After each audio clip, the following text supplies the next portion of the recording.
Up next on Inside ChampCar, Virginia isn't for lovers, it's for endurance racing.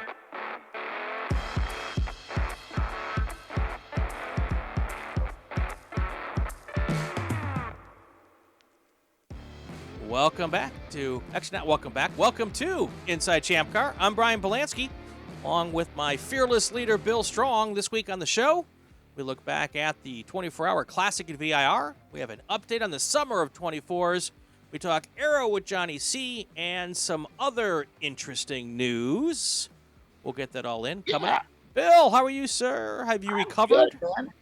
Sort of, kind of, still in that little sleepy zone. I've been posting up on Facebook all kinds of blurry photos of me because that's kind of how I feel. 24 hours is a long time, though. I did get 4 hours sleep. Okay. I want to confess. Kind of had to because I was not making sense online, and I think I was doing my best Walter Cronkite impersonation, which was not very good. But thanks for joining us over the day and night there, Brian. It was we had a blast and such a good race, man. It was but a lot I want of to fun. I want to start out with something that just hit the internet, about 10 hours ago. There's a racetrack, a little circle track down in North Carolina, Elkin, North Carolina. It's called Friendship Motor Speedway, and they've just announced they wanted to inform everyone that the remaining 2022 races at Friendship Motor Speedway have been canceled. And the reason, they gave a huge list. Basically, it's all the negativity at the track by the drivers, by the fans, people refusing to wear their wristbands, follow the rules that you're supposed to when you go to a racetrack, racers not filling out their W-9s to get their winning. They gave $225,000 in prize money to these circle track racers, and people are refusing to fill out their W-9s, to get the money. And they said, if you don't do them, we'll do it. And so basically they're telling people, if you can't follow our rules, then just stay at home. And, people are complaining about the concession food being too much money. Restroom, they've spent tons of money at fixing up the restrooms so the health department would pass them, and people are just tearing them up. They're thinking that their expectations are too high, that they thought that fans and drivers are expecting to see a track go in a good direction, but that's not what they're seeing. So they're just shutting down. Yeah, it's crazy, man. I wonder if it's a temporary shutdown until people kind of wise up, and then it has to be. It's I wouldn't weird. say we're not seeing anything like that in our series, but we do get people that get a little cranky, a little rambunctious. Yeah. I don't know the word to use, but it's it's especially over the 24-hour races, things can get tight. You're wore out. Sure. Sometimes your filters just go away. So things like that happen. But hopefully they can sort this out. But back to good news. Yeah. The VIR24. Yeah. The Lifeline 24-hour Classic, as I should call it. Yes. They that went on perfect. It was perfect. Started out the day with Bliss Racing winning the drawing for the Lifeline fire system. Bliss runs the Camaro. I've raced with them. I had nothing to do with this. We put all the numbers in, all the car numbers into a hat. James Clay picked it out of the hat, and he's the owner of Bimmer World and Lifeline. And they picked Bliss Racing, and they were happy because that's the first thing they've won. And they even got congratulated by some of their friends, like, "Hey, you finally won something." Oh, that's not very nice.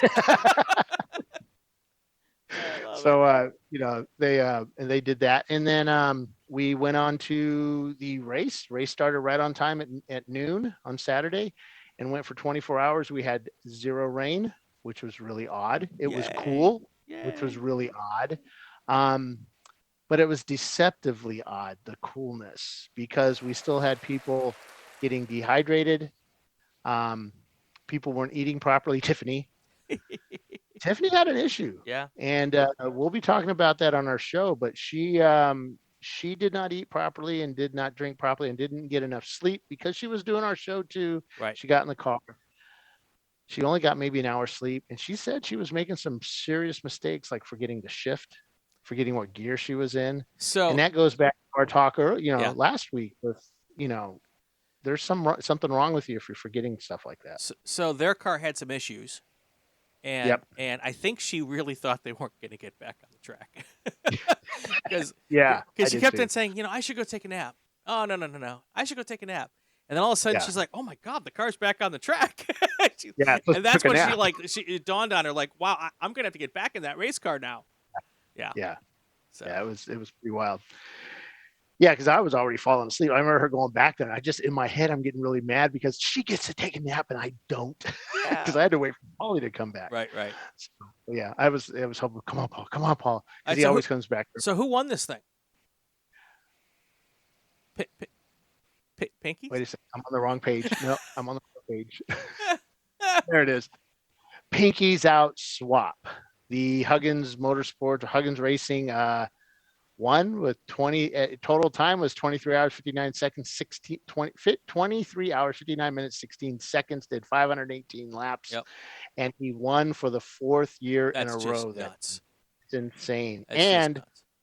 one of their drivers, Chip, Yeah. he has won that race 5 times. Wow. 4 with Huggins and 1 with Ronald's Racers. So cool. And yeah, he is the winningest driver in ChampCar for the 24. Well, at VIR. and I don't know what time it happened, but for the first, I would say 14, 15 hours, it looked a lot like they were going to get a 1-2. 2, yeah, and that would have been, I think, 3 years in a row. Yep. But that didn't happen. The aero car had some piston cylinder issues. I think a ring might have broke. Yep. And so they pulled it off track to pretty much save the engine. Huggins, he's a low budget guy. Sure. And just like we all are. And those engines, you drop them on the ground out on the racetrack, not only are you going to get a fee from ChampCar for the oil cleanup and the picking up all those hot parts, and what if your car just, it slides in its own oil and heads off into a tire wall, then you got to pay for the tire wall. Yep. He knows. Yep. He knows. He just pulled the car off track and said that's it. They're already leading with the other one. Good. So Atlanta Speedworks and their Porsche Boxer finished second. The PTS BMW 318 took third. Rubin Performance Garage, they took fourth in their Mazda Miata. Raceworks 2004 BMW 325 took fifth.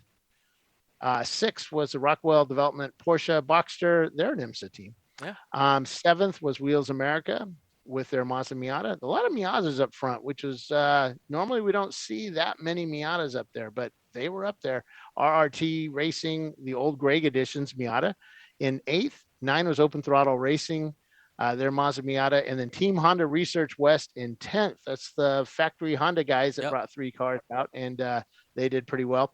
We had a bunch of incidences overnight. Guys going off track. It was dark. Yep. It was hard to see. Some stalled cars that required full courses to pull them in and that kind of stuff. Yep. And that worked out really well with the Purple 35. Yeah. It was amazing to watch the cars come down to a stop almost, from race speed down to 35 miles an hour. So much so that, who knows, we may use that at other races now. Yeah.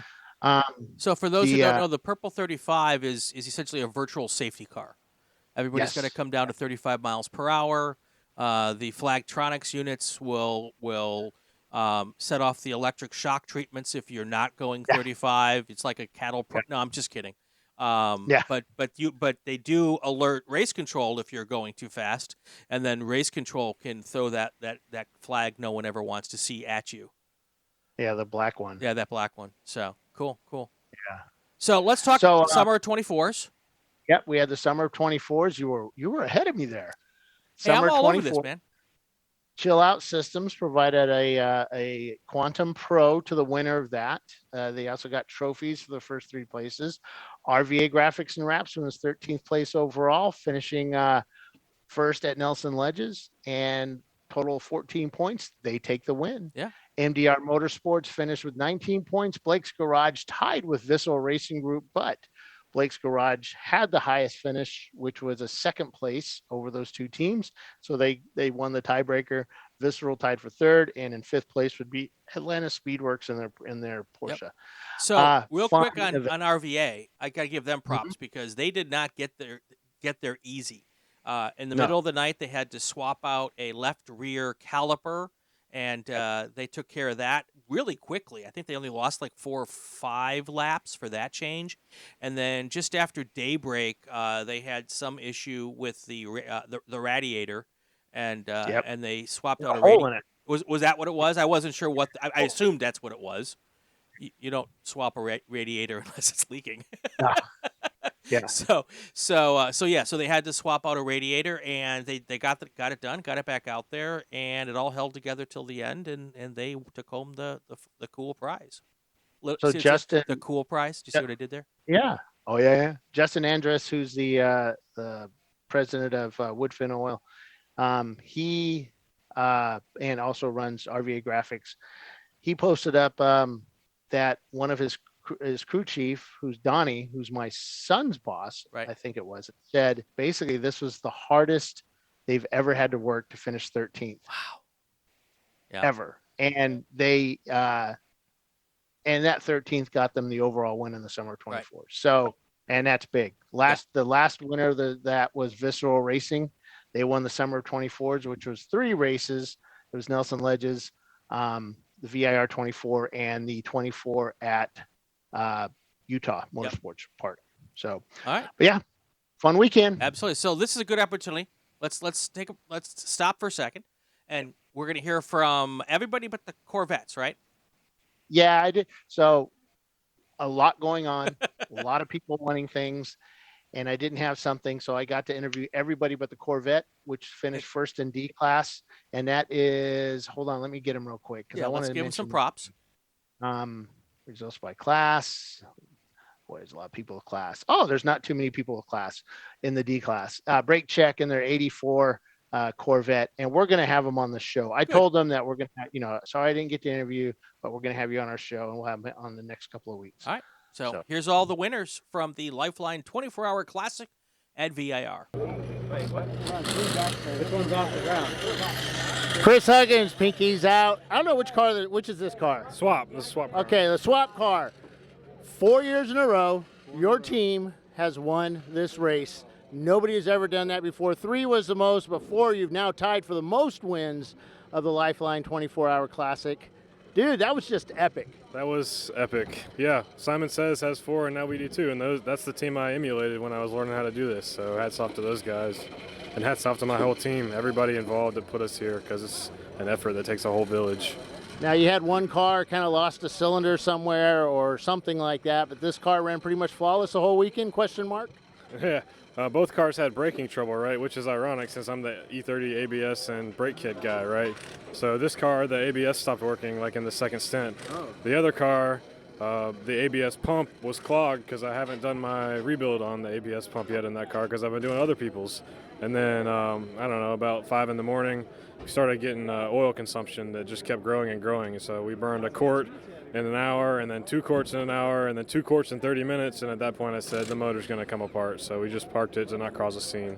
Well, it's not just that, you kind of save yourself a lot of money probably. Yeah, I'm hoping there might be some good pieces left in that engine that I can rebuild. So who are your drivers this weekend in the winning car? All my drivers and all my crew served both cars, so we had Chip and John and Roger and Justin and Alex and David and my dad. So people were commenting on John and his white suit. Did he ever get that suit dirty? You know, sometimes, but he's got a good dry cleaner. So Chip, you're pretty hardcore. You're getting kind of up there in age now, and now you've won 4 and 5. Not kinda, yeah, you are up there in age. That's five wins. Oh yeah, that's right. You were with Ronald's Racers. Yeah. Yeah. Winningest 24 driver. That's insane, dude. ChampCar, yeah. So when are you gonna retire? When the wife lets me. She only wants to be with a winner, is what you're saying. Well, yeah. That's why she married me in the first place. You know. Yeah. But you gonna grow back the mustache now? The porn stash? No. Yeah. No. I can't rock it like you. We miss it, man. We really miss that. So John, he's a VP of Care and Concern, so he's not allowed to grow that out. what was that like out there at night? driving, or early morning actually.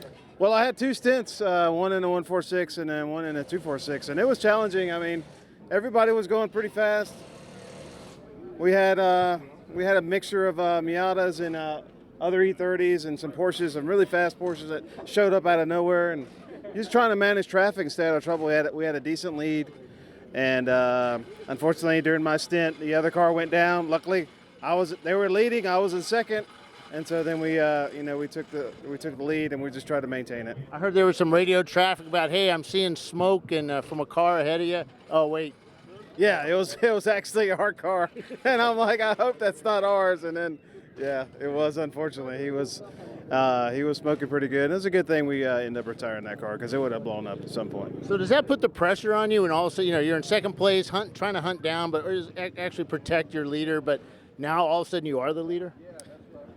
Maybe a little bit, but I mean, I was just trying to hit my marks out there because I mean, in the night stints, you're not, you can't see everything. So hitting the marks, just trying to get down the brakes, same spot, turn in the same spot, do the same thing, be a little cautious, but not too cautious of the traffic. That's probably the biggest change, is you had to manage the traffic maybe a little bit more because Visceral was coming, and I didn't know if I could hold them off. And ultimately, I think they had some other. Yeah, the car was falling apart or something. Yeah, the body panels that are left on it were starting to fall off, I guess. I don't know. They're looking on the lost and found for the back half of their car. Yeah.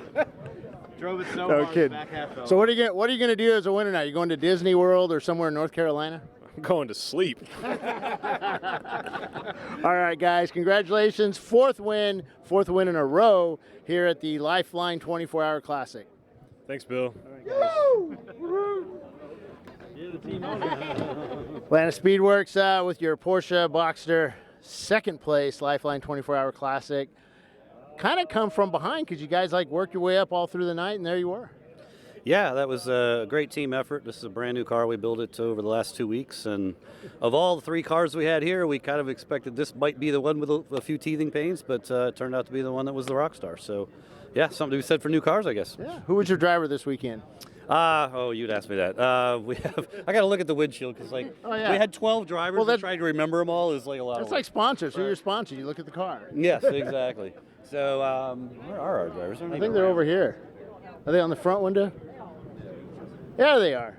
Yeah, we had James Fox, Mitch Reading, Greg Bogart, and David Trinder. Cool. So those are our guys, and they did a fantastic job. They came to us. I've known Mitch for a long time. They came to us and said, hey, we got 4 guys, we want to run a race. And so this is their first time running with us, and they did an amazing job. Kept the car in one piece and stayed out of trouble. That's what it's all about in these 24-hour races. Pretty flawless race? Yeah, actually, I don't think we had a single problem with the car, believe it or not. We had a little chip out of the splitter, but everything else looks like totally intact. So the guys with these newer cars, a little probably designed to take the curbing, where some of the older cars here aren't designed to take the curbing. Do you think that was an advantage for you? Well, strangely enough, that was one of our team edicts, is we were going to stay off curbing and not abuse the car, because I think every car has hub issues if you're abusing the curbs. So yeah, our main mission was to stay off the curbs, avoid all kinds of contact. So we shouldn't show you all those pictures? Yeah, definitely. There's no photo proof whatsoever of anything of the sort. There you go. All right, guys. Congratulations, second place, Lifeline 24-Hour. Thank you. Bob from PTS, third place, Lifeline 24-Hour Classic, with an old BMW 318 Ti. Take on all this new hardware. It's not that old. I'm older than it is. Well, yeah, we all are. But still, it's a BMW 318 Ti, and you took third place against a pretty stacked field. Well, we were the machine's incredible. Didn't require a lick of work. Matter of fact, we damaged it a little bit on Friday in practice. We hit the tire wall, but we straightened that out, and the machine's just bulletproof. Who were your drivers this weekend? We had my brother, Richard. We had... Now you put me on... Yeah, here we go. Yeah. Derek Mine, John Coslow, Jeremy, Lightwater. White wine. Yeah. White wine? Yeah. White wine, something like that. That's all right. So cool. And Mike's was our fuelman, and Chip, where's Chip? Oh, he's running around here somewhere. Yeah. He handled all the fuel jugs this weekend. So we had a great team. Everybody pulled together, and luck went our way, and here we are. Cool. PTS, BMW 318 Ti, takes third place, Lifeline 24-Hour Classic. Thanks. Cool, guys. Congrats. Ruben Performance down here with their Mazda Miata, finishing 4th in the Lifeline 24-Hour Classic. Epic field this weekend, and you guys are up on the podium here, man. Yeah, it was a great weekend for a new team. This is a bunch of guys that have been driven for years in different platforms, and came together for the weekend and had a great result. I mean, we can't ask for a better time, actually. First time the car was raced. First Miata I've ever driven. Yep. And you guys look like you're all professional motorsports guys with all your cool T-shirts and stuff. We just wear them because they're free. That's it. There you go. We're professional unprofessionals. Yeah. So Mazda Miata, pretty flawless weekend. I mean, it wasn't flawless. We had some drama in the night. We had a caliper failure. We had an alternator fail shortly after that, so it put us back a lot of laps. We could have contended for the top spot, if not second, if it weren't for some small failures. So, Cool. Hey, right, that's guys. racing, though, right? I know, it is, yeah. And you're up here. A lot of guys aren't. So. Yeah, I can't go wrong with that. Yeah. All right, guys. Congratulations. No, thank you. Yeah, thank you. Yeah. So, Bill, I hear excitement and exhaustion. Mostly exhaustion. Mostly I exhaustion. think. Yeah. And anytime these guys can get up there, they know how hard it is because they just did it. Yeah, exactly. And a 24 hour is anything over 20 minutes is probably the hardest race you've ever done. Right. It's tough. Yeah, It's definitely. tough. Before we head out, Bill, just to let people know, if you weren't up all night long like us people. Yeah. We had Johann Schwartz and Randy Popst on the live broadcast. So Yep.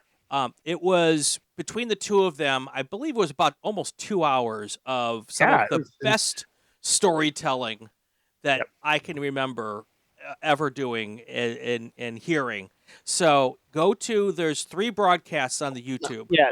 It's the overnight broadcast. Yeah, the overnight one.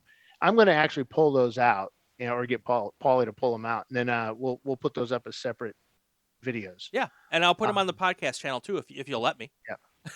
See, now I put you on the spot. Now you have to let me. Yeah, because you were part of the interview. That was definitely great stuff. And but if you don't want off like 5 or 6 times. if you don't have patience, you can. Well, it's mostly Bill asking all the questions because it was what kept him up for the night. If he stopped talking, Bill would fall asleep. So. And Johan gets right up on you. He gets right up in your face and tells you what's going on. Yeah, no, but it was really fun. If you're not patient and want to just jump right in, it's the overnight broadcast, and Johan was first, Randy was second, but some really good stuff there. So.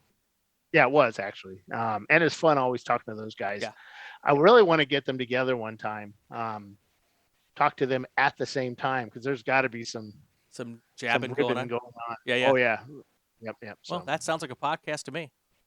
It does. All right.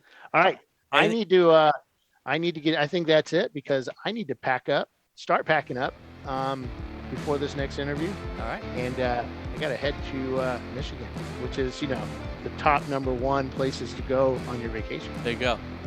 Up next, we talked to the man who changed amateur endurance racing with aero. Johnny C joins us next on Inside ChampCar. Every race weekend, you don't know what's going to happen. But with ChampCar.Live, all the action comes right into your living room. The ChampCar Endurance Series is North America's home to real competitive endurance road racing. And ChampCar.Live brings you live, full race coverage with in-car, trackside cameras, interviews, and expert commentary. And ChampCar.Live brings you live, full race coverage with in-car and trackside cameras, interviews, and expert commentary. Check out ChampCar.Live on the web, subscribe, and ring the bell so as not to miss a single minute of the action. It's fun, free, informative, and it's just a click away. ChampCar.Live. Come check us out. We bring you a front row seat, but you'll only need the edge.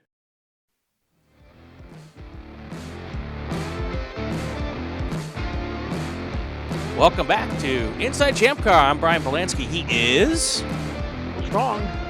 And we are here just getting done with a very long time at Virginia International Raceway. Man, Bill, it felt like I was on the air for like I was on the air for 5 or 6 hours. I got up at, I had to take one of our staff.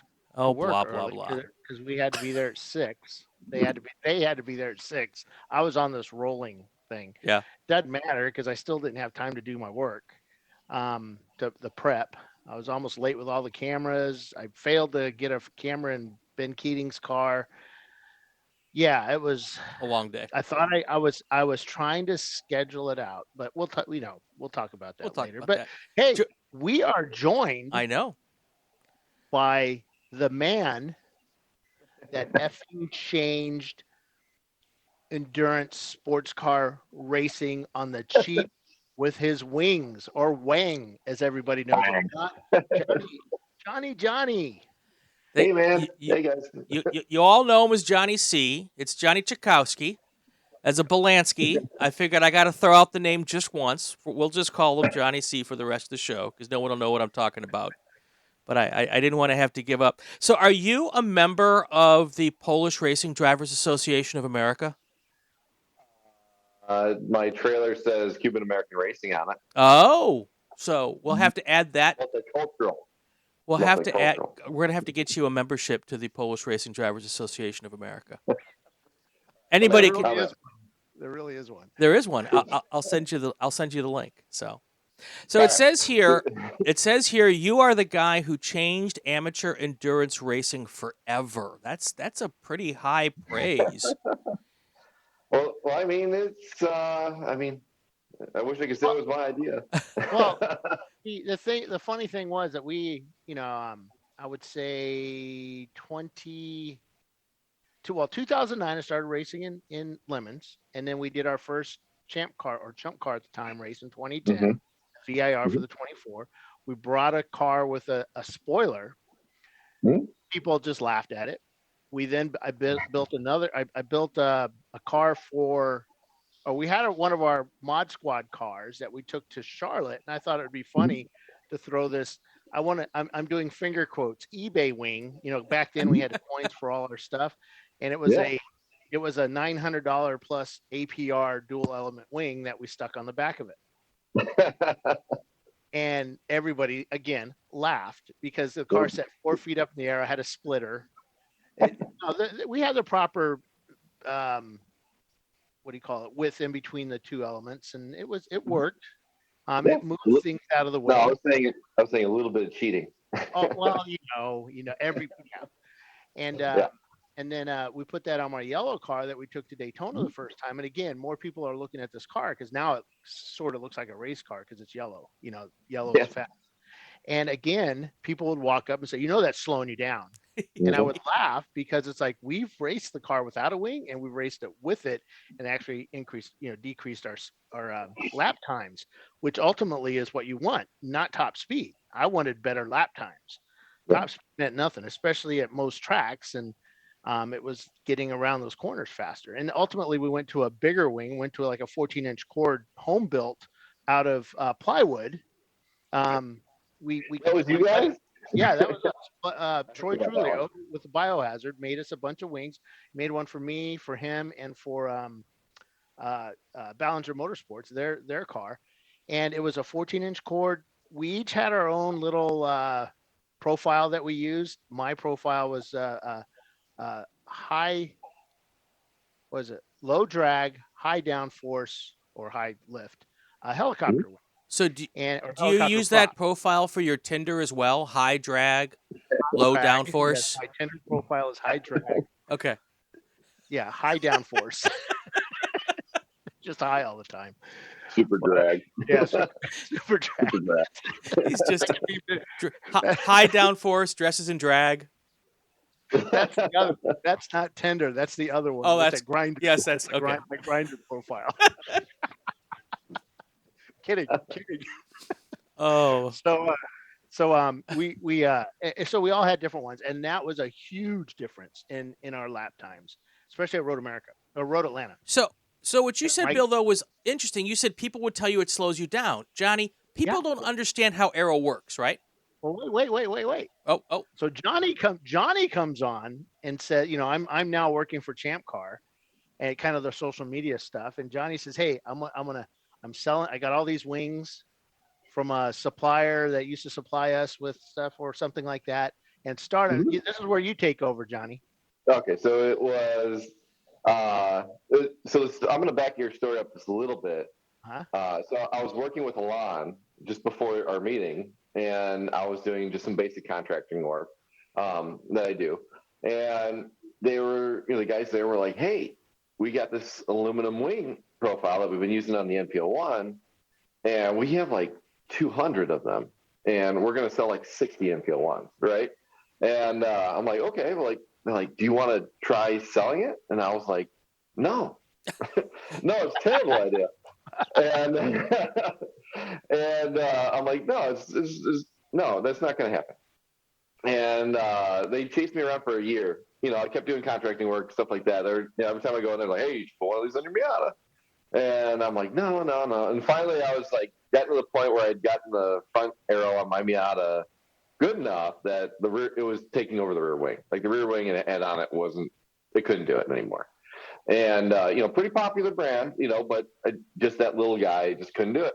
And so I'm like, all right, I was about to go wing shopping. I'll try one of yours. I'll try it. I'll put it on. And so I put it on the car, and it fixed everything. Car went faster in the straight line, went faster in the corners. It was just all around better everywhere. And I was like, wow, okay, this is a thing. I'm like, fine. I made a website, but I'm like, if this thing sucks, I'm just gonna delete the website, and it's not gonna be a thing because I'm not gonna try to push something that's terrible. I've done that before, and it's awful time. And so I just, I tested it, worked out really good. I told a couple buddies, I started selling one a week, to people, and I was like, okay, that's pretty cool, and that's probably what. And I had to leave my day job because they didn't at OG, which is funny. I'm wearing the same shirt.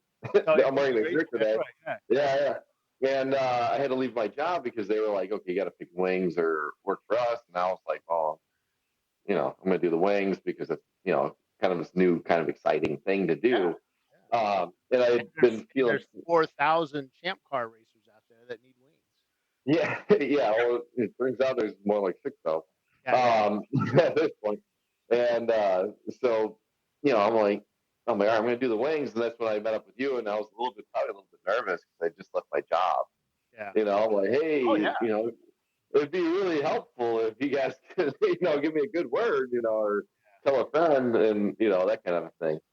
And since then, two friends told two friends, and then two friends to two more friends. The next thing you know, we're 4 years into this, and we're 6,000 wings sold at this point. So it's wild. It's absolutely wild. Yeah. The big thing for us, like we go back to the part about, there was a lot of professional team guys from IMSA or whatever, and they would stop by our cars and look at the car and go, "Oh yeah, that's bad. Why do you even have that? Why? Yeah, that's just going to slow you down." And now that's all you see in the almost all the fast cars have some sort of aero product on it. And when you look down the pit lane, it's Nine Lives Racing. Yeah, we kind of nailed it with just having good information. Like you said, the IMSA teams. I've worked with all kinds of teams in my career. Everything from working with Joe Gibbs Racing when they won the NASCAR championship. When I was at PFC Brakes, I was their phone support guy. I know, I raced with Bill. It's kind of funny. Like when I just ran into Bill at Road America doing some contracting work for him. And what we talked about in the middle of his IMSA race was the VIR24 hour. So it's So, I've worked a lot with pro teams and these pro level guys and recommended different parts and things like that. And the end of the goal was to always get people to win. Right. Because if they won, then their team, the teams that are chasing them are going to call you. Right. And so I just brought the same mentality, forward.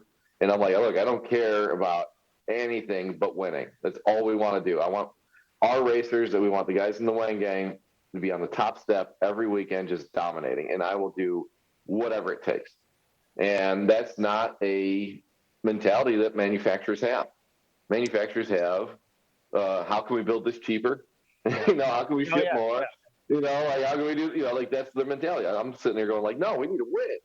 Screw the rest of the stuff. We'll deal with that later. Well, what's really funny is that before I did this, I worked with a club. I owned a club called MR2OC, big Toyota MR2 club, 100,000 members worldwide. And it was, I would say, a couple of years ago, I started seeing guys talking about putting your wing on their car, and it's just pretty funny. It's like, oh, we've gone full circle now. It's like, back to where I started. Even the diversity of cars that you've built wings and the whole uprights and everything for is just amazing. It's just not limited to, the E30s or the Miatas. You've got wings on everything out there.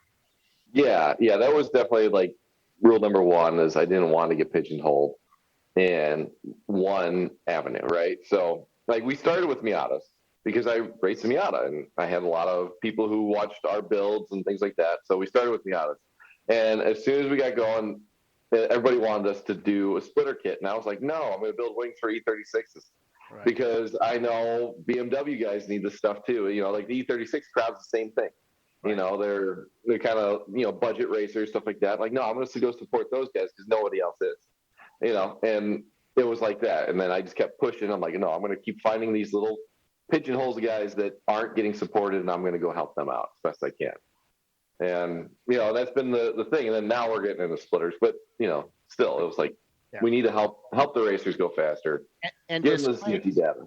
And due to the FCC, I want to do a disclaimer. I do use your wing. I have it on the Opel GT, which, again, there's hardly any Opel GTs out there with a wing. Right. And a fun fact, doing some research on you and wings and stuff like that, I found that in 1928, the first use of a wing on a race car was by Fritz von Opel. He used two inverted wings on the Opel RAK2, which was a rocket-powered car and built by Eugene Sander. And each wing had 1.25 meters wide, and the car reached a speed of 192 kilometers an hour in 1928. It was rocket-powered, and we were earlier looking at the pictures of that thing, and it's just insane. They had these rockets on it, and they were. You said when you look at the wings themselves, they were actually upside down or proper airplane wings that they put in a stall position, which they probably didn't know much about that back then. But I'm pretty certain that we probably had ChampCar and ChampCar racers put their wings on in a stall position as well. How do you help the racer? The guy that doesn't have a wind tunnel in his backyard or doesn't know CFD. Yeah, never. Pretty much everybody. How do you help them set up their wings? To put it on properly and to test it. So basically, what we do, generally, when you see like big time attack teams or big, IMSA teams, stuff like that, the first thing they do is they go to the wind tunnel and then they go and they do CFD work, right? So it's a combination of both. So if a really good team is really confident in their aerodynamics, it's because they've done CFD first and then they've done wind tunnel second. And what we do is we basically take that information, we do it ourselves, and then we hand it out and give it away for free. So when it comes to like our Miata kit, for example, like that's a fully built CFD run kit, the same as your top level time attack car would get. We've done the homework for you. We've sized the splitters perfectly. We set the wings the perfect spot to give you a really balanced platform. And frankly, nobody else does that. Right. So frankly, at the end of the day, what we want from you is to go win. So it's a full kit that normally you'd have to pay $4,000 or $5,000 for the CFD work. And if you buy a wing from us, all you got to do is shoot us an email. We'll mail it to you for free. Now, when you see these IMSA teams, their bodies on their cars are perfect to the decimal meter, whatever, there's no dents or bends or, half the car's not missing because of an accident 3 years ago. How do you get around all that with your aero stuff, or is it just a guessing game after that? A lot of times it's pretty open and shut at that point. whenever someone sends us a picture of their car, I first thing I do is I go through with a little red circle. I'm like, look, fix this, fix all these things because it's really going to hurt you. And it's stuff, and especially in aerodynamics, you don't really know until you've done, like, when I first started in this, I knew nothing about aerodynamics. Right. And it has been the most humbling journey I've ever done.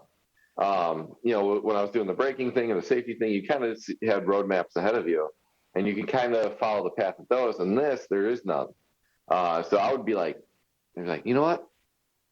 That spoiler will work really good, or that wing will work really great. And we test it, and it's no change, or nothing helps. The car gets worse. And it's stuff that you've seen on other cars work really well, but because your car's a little bit different, it doesn't work at all. And so I'm like, oh, okay, like, all right. And you get to eat a lot of crow and a lot of humble pie over the journey.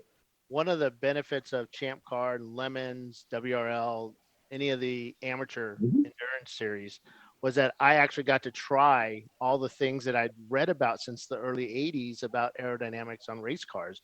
One of the first races I went to was the Formula One cars, where they had the sliding side panels and all that stuff. And that fascinated me. So I started learning as much as I could, reading every book I could find, even if I couldn't understand the math, which most of the time I can't understand the math, but I could figure out pictures and flow charts and stuff, the pictures of the CFD, and I can kind of figure out what's going on there and where the stall plates are. But I think that's what a lot of our racers do is they just look at other racers and what they're doing and what works for them and kind of try to emulate that. Mm-hmm. Yeah, I mean, that's racing in general, right? So you're going to look at the dude on the top step, and you're going to see what he's doing. And you're going to go, if you're not on the top step, then you're going to see what they're doing, because at least if you can match what they got, you're going to be on a level playing field, as opposed to you being handicapped or something like that. Right. So, it's always something. You always got to kind of – that's why I was so focused on winning and getting our guys on the top step and getting them all the information they need. Was because I know if we land them on a top step, we'll sell 2 more wings later down the road. Right. So it's like we need to get our racers winning, and that was the big deal. So what's the big okay, go ahead, Ryan. I've asked all the questions. No, I was just going to say, for those who might not know, like me, what does CFD stand for? Computational Fluid Dynamics? Hold on. So I am, full disclosure, I am not the engineer. That's what it is. Computational Fluid Dynamics. Okay. Is it? Am I right? Yep, you're right. You had it. Or contract of differences. Good old Google. So it's basically, fluid dynamics. So air travels a lot like water. Right. Which is why you can use what they call a water tunnel and move the water slowly over an object, and that'll give you a lot of the same information as a wind tunnel will. It's cheaper, makes a hell of a mess if you get a leak. But it's easier to work because everything's kind of going a lot slower. Right. But it's 700 times thicker, so you got to take that into consideration. But basically, the computer takes those mathematics, it kind of processes it and outputs some data. If you got terrible data going in, you got terrible data coming out. But so it takes a lot of calibration to get it right. I find a lot of guys online. There's a lot of guys online offering the service that really don't have the experience they should, and the calibrations aren't there. And so you got to kind of watch out for that. But otherwise, if you have a really good system and a really good calibration, it can spit out some really good data for you. Got it. And yeah, like our system at our shop, it took us a solid 3 months just to get the calibrations close. And every time we run a simulation and it goes to the tunnel and it comes back, we recalibrate and keep working at it. Okay. So it's a lot of work, but it's basically just it's a really fast way to test a lot of different parts on a car. Right. I could say it that way. Yeah. So going back to the question I had off of the top, when Bill said people would look at that wig and go, "Oh, it's going to slow you down." Most people don't understand how aero works. Correct. So how do you how do you help people master something that is kind of voodoo for a lot of folks? Yeah. I mean, it really is. Well, you first, you got to come in with an open mind. Okay. Right. So if you come in, like I did a Lemons race with a project car we called Doorknob. And if you want to read about it, it's in Grassroots Motorsports. And we threw our full aerodynamics kit on the thing, right? And we go rolling through Lemons Tech with it, and they started saying the same thing. They're like, "Oh, that one's going to slow you down. That that big splitter on there, that's going to slow you down." And they had assessed us 0 penalty laps. That was right? Yeah, that's a problem. It was super. And the whole time, I'm egging them on. I'm like, "Yeah, no, it doesn't do anything. It just for looks." And we get in there. We were running top 10 times, with this little 1.6 liter Miata. Like, we were way down on power, but we were monstering everybody in the corners, and it was just that's awesome. It was just beautiful, and you can use that a lot. Like a lot of times, there's a lot of little things in aerodynamics that can really make a big difference that nobody really knows about, and nobody really kind of kind of like that NASCAR thing that just happened with the little with tape. The little tape that they just happened to be there. BS. Everybody online was like, "Oh, that won't do nothing." And I'm like, "That's going to do a lot." Yep. At 200 miles an hour, that little gurney flap sitting right in front of the wheel arch, that's pulling some serious downforce out of that front splitter. Well, we took one of the guys I used to do a show with here works for the NASCAR team, now to be unnamed. At the time, he was working for the NASCAR team that we're talking about that will remain unnamed. And he took us through a tour of the factory. No cameras, no pictures. No, we don't talk about what we saw. But let's just say when they measure those cars, they have a tent and they roll the car in there, and it's lasers all shoot at this thing, and they're going down to the micrometer, how big that car is, taking it right up to the maximum or the minimum that they can do it. And every little micron counts when it comes to the aerodynamics. And they know where that car should be, where the parts of that car should be. So adding that piece of tape could have been huge, 2 miles an hour. Well, I just had to ask people, why was that piece of tape under the wrap and not over the wrap? Because if it were over the wrap, people would see it. And so, I mean, there's a reason why it was hidden under the wrap. They knew what they were doing. Yeah. Well, some of the NASCAR teams are saying basically that they're trying to smooth out some seams. So well, and that's an old IndyCar trick. They used to put helicopter tape, over every seam on an IndyCar, and they would only do it at Indy because, and probably back when they were doing Michigan and Ontario way back in the day, the tracks where you would hit 220, 225 on a regular basis. Didn't do much at Milwaukee, but when you're at Indy, you would tape up those seams, and they would noticeably have big changes in the slipperiness of those cars. Right. And the big deal with that is in professional level motorsports, you're talking about thousandths of a second difference. Right. Like what's the difference between first and third in a NASCAR race? Yeah. What is it, like a tenth, an eighth, or thousandths of a second? So if you can peel off a thousandth, you might go from third to second, right? Or from second to first, and that's a big payday difference between those two. So, well, and it's like in Formula One at Monaco. If you start first versus starting third, you might not get past anybody because it's Monaco. Right. Right. Yeah, exactly. Well, bringing that into ChampCar, right? Yeah, we've had races that were, that close over an 8-hour period, 10-hour, 12-hour periods. And just those little tiny bits that make car more efficient or be able to corner better can be the difference between first place and second place. Yeah, but generally in motorsports or in club racing level, you're within like a second. Yeah. If you're looking for a full second in club racing, and the amount of budget that we spend at our level of racing, the lower level, that second is there. And really the limitation is the budget. Right. Like if I said, go find a second, here's $10,000. You're gonna go find it. You'll know exactly where to go. Oh yeah. Right. Yeah, exactly. Yeah. But if you can say, here's a full, we need to find a full second. We got $900. Where are we going? Not to Bill Riley's car. 10,000. Well, I mean, Bill's car is built out of junkyard parts from the world's greatest junkyard. Yes. Right? So it's kind of like I always said, I used to be the world's greatest dumpster diver, right? And I knew where all the good dumpsters were. Like that. Like I was talking to Bill about his wing, and I was like, Bill, why didn't you call me for that wing? And he goes, man, like that thing was like from an old mold from like long time ago, made to the rules, but it was just like mothballed in his shop somewhere. Somebody he was talking to me about that. They found it. He was emailing me saying, hey, so we can't use carbon. What can we use? I said, well, you can use fiberglass. You can use fiberglass now, or you could pour steel in it if you want. I know a lot of guys would love that.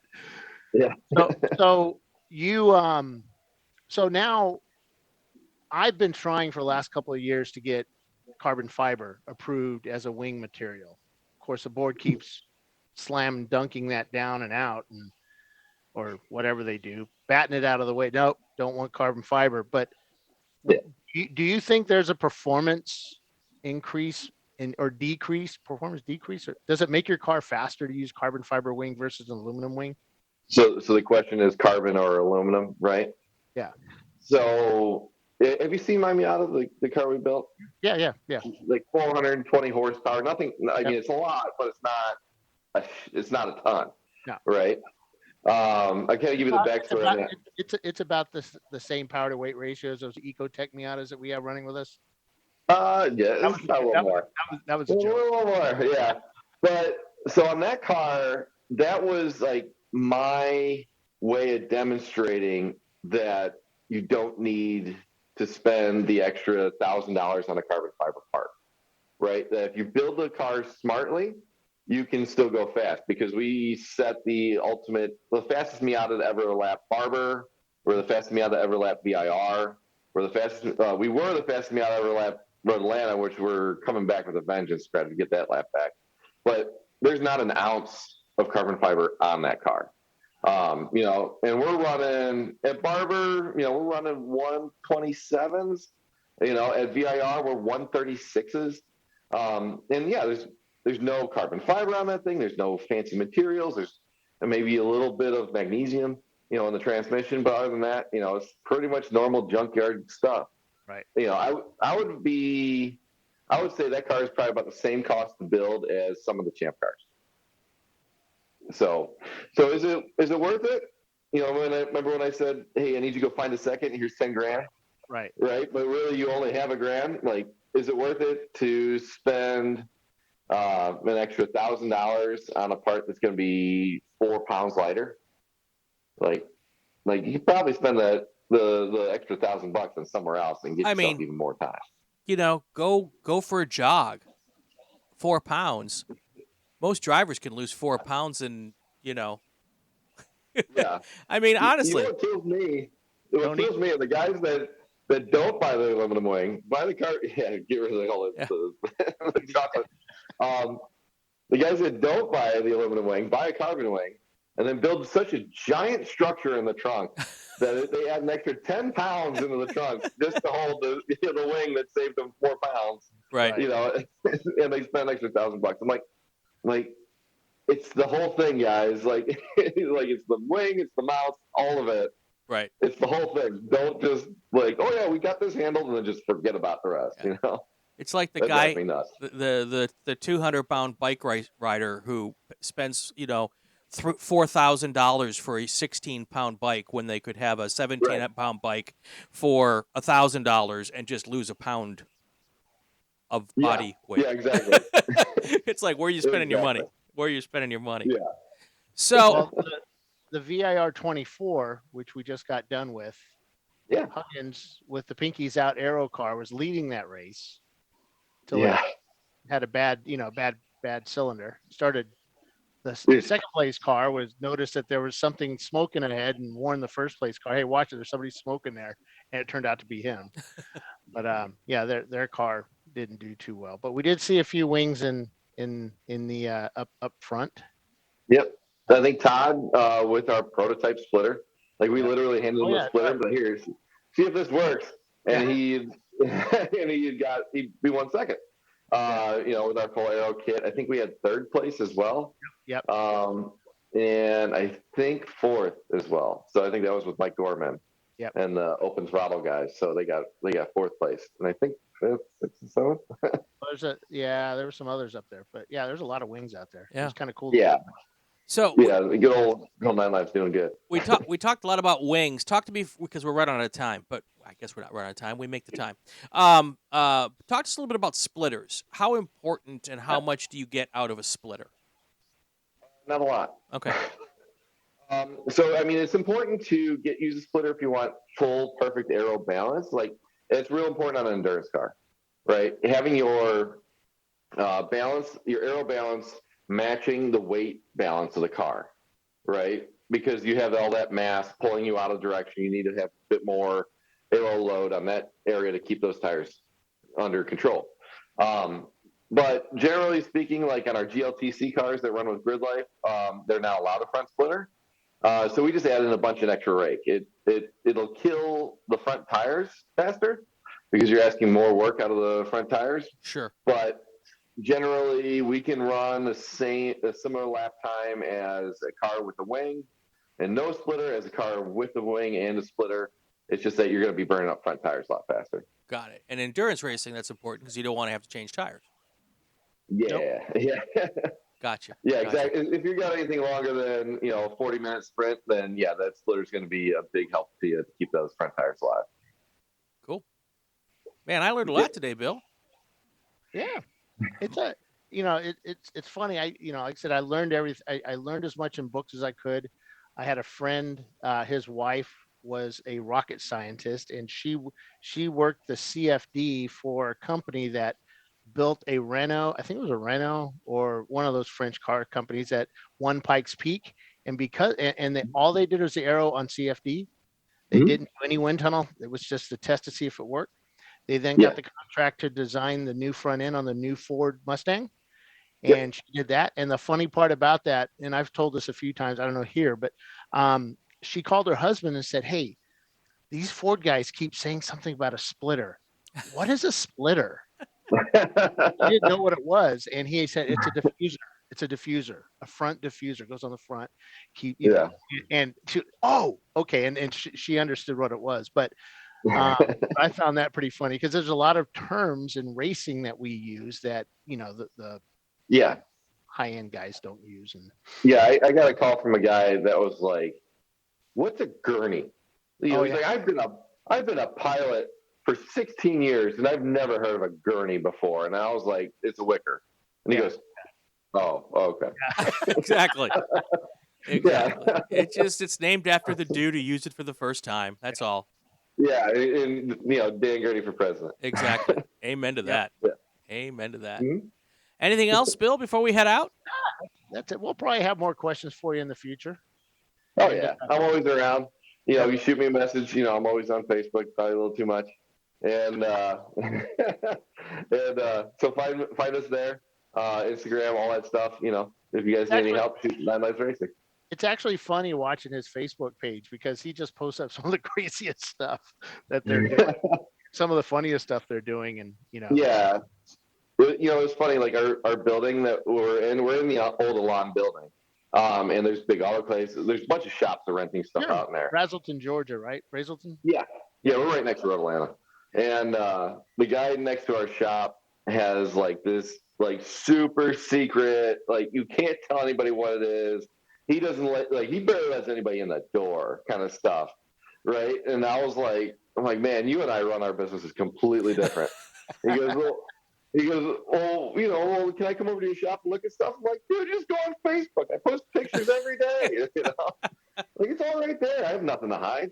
I love it. What I like is that you'll see things that didn't exactly work out right, and it's kind of fun watching the learning process. Yeah, that's the best part of motorsports is like, oh, we're gonna try this, it's gonna work great, and then you just get your teeth kicked in. You're like, oh, well, all right, try something else, Yeah. But then when you do land on something great, then it's like this big it's really good. I just wanted people to join in on the excitement. Yeah. That's cool. That's cool. We forgot something important, Bill. Wait, which one was that? The time. No. We should have run this at the top of the interview. Oh, the tech tip. The whole thing.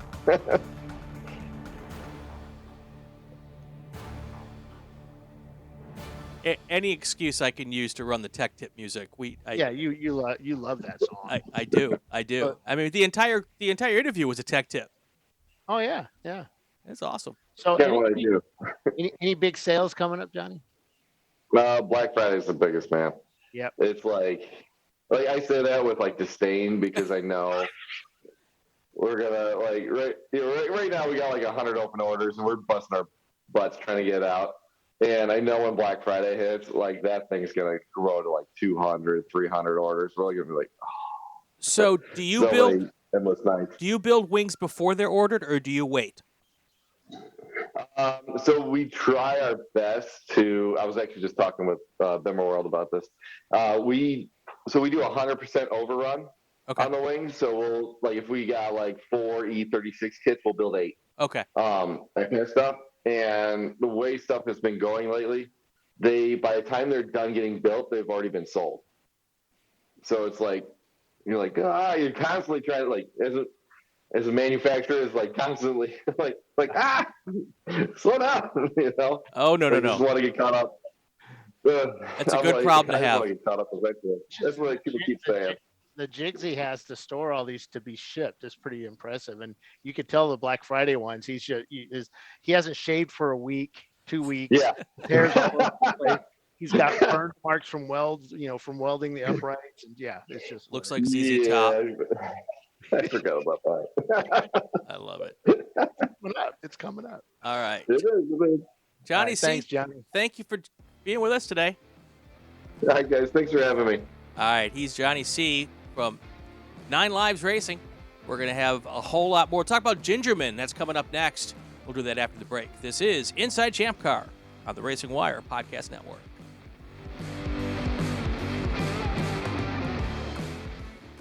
Inside ChampCar is a podcast that takes a deep dive into all things going on with the ChampCar Endurance Series. Hosted by veteran journalist, radio host, and racer Brian Bielanski and ChampCar's very own Bill Strong, we talk to drivers, team bosses, tech gurus, and series supporters. Episodes air every week in time for you to listen on your way to the track. Inside ChampCar is on the Racing Wire Podcast Network, found on Apple, Spotify, Google, and most popular podcasting apps. And we're back. It's Inside ChampCar. Bill Strong, Brian Bielanski.